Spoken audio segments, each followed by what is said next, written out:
Apa sih sebenarnya dampak yang dirasakan sama orang yang kena perlakuan gaslighting? Pertama, dia jadi ragu-ragu. Ini bener realita, kejadian, kenyataan, atau cuman khayalan gue aja ya? Jadi misalnya kayak, ini melanjutkan contoh gitu ya. Dia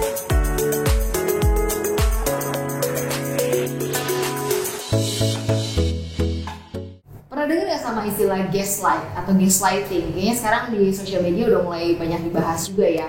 Aku sendiri waktu pertama kali dengar, apakah ini salah satu dari senyawa gas yang baru ditemukan? Tentu bukan.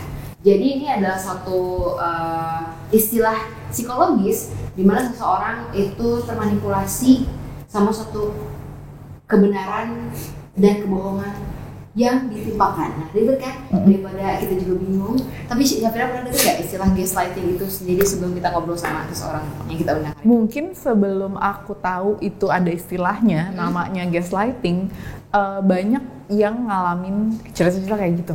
Kayak dia cerita tentang masalahnya gitu. Tapi kayak diputar balikan. Jadi kayak bingung, kayak ngerasa kok jadi gue yang salah kayak gitu. Kayak gitu-gitu. Oh, ternyata setelah baca gitu-gitu ya, oh ada istilahnya namanya gaslighting. Bahkan kejadian gaslighting ini bukan cuma hubungan antar relasi laki-laki dan perempuan aja atau in relationship, tapi orang tua ke anak juga bisa. Di pekerjaan juga banyak banget ternyata gitu, dari atasan atau rekan kerja yang melakukan gaslighting gitu. Dan itu justru lebih sering aku dengar tuh cerita-cerita gaslighting di ranah pekerjaan gitu. Tentang manipulasi sebenarnya, manipulasi perasaan, fakta-fakta. Nah, hari ini kita mau coba lebih gali dalam lagi, apa sih gaslighting barengan sama Mbak Samantha Elsner. Hai lagi. Kalau ngobrol sama Samantha tuh kayak kita jadi banyak banget tahu tentang istilah-istilah psikologi pastinya gitu. Kenapa? Karena emang penting banget kita untuk tahu dari seorang expert di sini adalah Samantha Elsner, supaya kita tuh nggak salah lagi dalam mengklasifikasikan sebenarnya apa yang terjadi, atau mungkin sekarang banyak yang melakukan self diagnose sama situasinya gitu ya. Dan ternyata malahnya nggak sesuai gitu kan. Nah, ini penting banget kita ngobrol sama Samantha sebagai seorang praktisi juga, dan banyak banget bercerita tentang masalah-masalah psikologi di akun media sosial. Ngomongin tentang gaslighting, sebenarnya apa sih yang namanya gaslighting tuh, Sam? Gaslighting itu sebenarnya salah satu bentuk psychological abuse yang dilakukan oleh seseorang untuk memutarbalik fakta yang ada, realitanya yang terjadi itu seperti apa gitu. Istilah lebih singkatnya, salah satu cara memanipulasi orang gitu. Simpelnya gitu. Oke, kenapa orang bisa melakukan gaslighting biasanya, Sam? Banyak ya. Kalau kenapanya ada banyak. Misalnya dia merasa bahwa dia terancam. Jadi dia perlu dong untuk membela dirinya, untuk melindungi dirinya. Nah, dengan cara gaslighting ini gitu. Ada yang memang karakter bawaannya itu seperti itu karena bentuk dari pola asuhnya. Jadi dia juga nggak sadar kalau dia melakukan gaslighting. Bercandaannya beda nih gitu.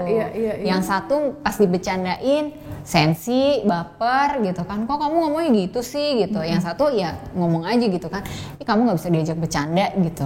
Tapi kan kalau kita belajar lebih dalam, loh itu kok jadi salah satu bentuk kalimat gaslighting ya gitu. Kok kamu nggak bisa diajak bercanda sih gitu. Padahal kalau kita ngobrol gini biasa kan nggak apa-apa lah gitu. Itu kan kayak ya pasti ada percakapan-percakapan gitu. Makanya gaslighting tuh agak sulit diklasifikasikan karena benar nggak ini terjadinya terus-menerus dengan pola itu tuh harus ada. Kalau misalnya cuma sekali, ya mungkin kayaknya ini cuma salah paham aja deh gitu. Contoh-contoh gaslighting Mbak yang mungkin dalam sehari-hari ya. Aku sih sering dengarnya kayak contoh orang yang selingkuh misalnya gitu. Kemudian marah kan pasangannya, marah kenapa kamu selingkuh? Kemudian si pasangannya instead of dia mengaku dan meminta maaf, dia lebih cenderung karena kamu sih emang nggak pernah memperlakukan aku dengan baik dan segala macam, ngapain juga kamu ngecek handphone. Dan akhirnya orang yang menjadi victim pada saat itu berpikir ulang, kayaknya emang aku yang salah ya gitu dalam hubungan mungkin ya. Kalau itu pembelaan kan? Itu pembelaan. Kalau gaslighting tuh terjadi terus menerus sampai salah satu orang merasa dirugikan, jadi dia bingung gitu. Jadi self esteemnya jadi jatuh, jadi rendah, dia jadi bingung nih sebenarnya gue yang salah apa dia yang salah ya gitu. Kejadiannya tuh kecil-kecil gitu. Kalau selingkuh tuh kan dari kejadian besar gitu, udah akumulasi kan. Ini kecil-kecil misalnya kayak mau makan apa gitu, ini mau restoran A atau restoran B gitu kan, terus dia bilang ya restoran A aja yuk soalnya kita belum coba gini-gini, udah dua pasangan ini udah setuju lah gitu pergi ke restoran A gitu, tapi pas udah masuk makan di sana ternyata kecewa dengan pelayanannya atau rasa masakannya gitu. Salah satu menyalahkan gitu, kamu sih tadi milih kesini kan gak enak kan gini gitu, padahal aku udah gini, aku udah gitu. Nah emang tadi dia ngomong ya gitu. Tadi dia ngomong nggak sih dia milih yang ke B gitu. Kayaknya tadi sama-sama sepakat deh pergi ke A gitu. Hal-hal kayak gitu. Terus bisa juga kayak kamu nggak dengerin aku ya gitu. Kan aku udah bilang gini gitu. Aku kan udah selalu sampaikan ke kamu hal-hal ya macem-macem lah gitu. Tapi kayak emang beneran ya? Gitu. Bisa disebut ini blaming ya, menyalahkan orang lain terhadap suatu keadaan. Jadi orang lainnya ngerasa terintimidasi. Salah satu bentuknya blaming, salah satu bentuknya.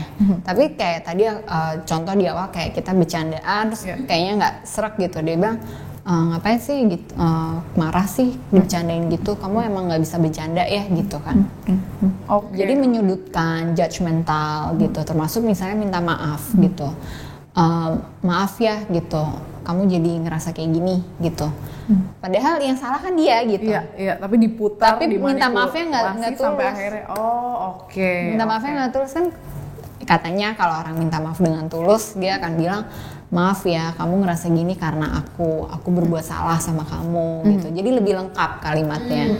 Sedangkan yang dianggap sebagai gaslighting kebanyakan contoh-contohnya kayak cuman kalimat penggalan-penggalan yang singkat, tapi kayaknya itu bagian dari ya lo kayak gini kan karena lo sendiri praktek gitu. Gaslighting juga gitu taunya gitu. Iya, jadi nggak benar-benar minta maaf tulus gitu. Jadi kedengarannya kayak minta maaf, tapi sebenarnya itu adalah bagian dari gaslightingnya juga gitu. Minta maaf tapi ikut nyalahin lagi gitu. Jadi kayak kok kayak nggak selesai gitu kan.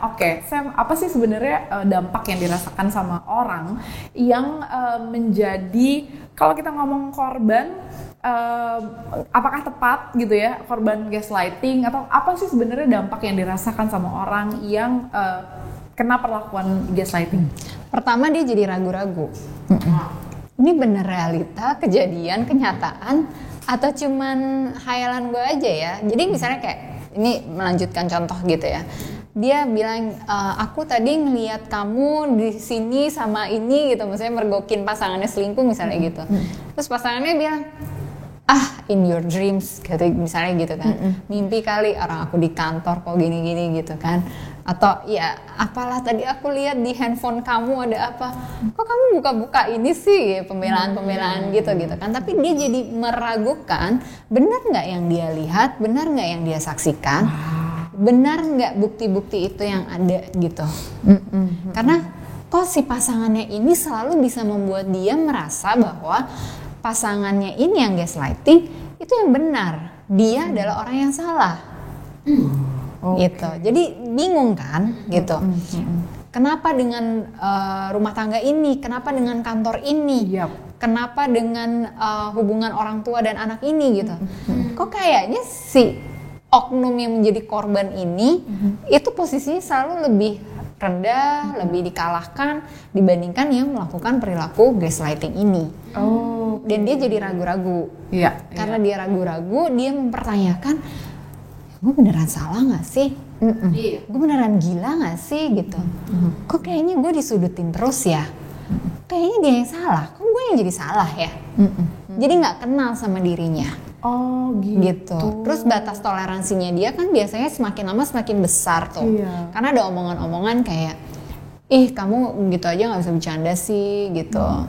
Ih kamu masa nggak bisa ngertiin sih gitu kan. Termasuk kayak misalnya ya ada perbedaan pendapat atau gimana gitu ya di dalam hubungan relasi gitu. Kok kamu nggak belain aku sih gitu? Kok kamu ngejatuhin mama aku sih misalnya kayak gitu. hal-hal yang nggak sependapat tapi dibikin jadi suatu isu sehingga si korban ini merasa oke, batas toleransiku harus dilebarkan lagi gitu, sehingga semakin lebar batas toleransinya, si pelaku semakin mengintimidasi dong dengan cara-cara gaslighting itu. Efeknya lebih jauhnya lagi adalah kehilangan self esteem atau self esteemnya jadi rendah sekali.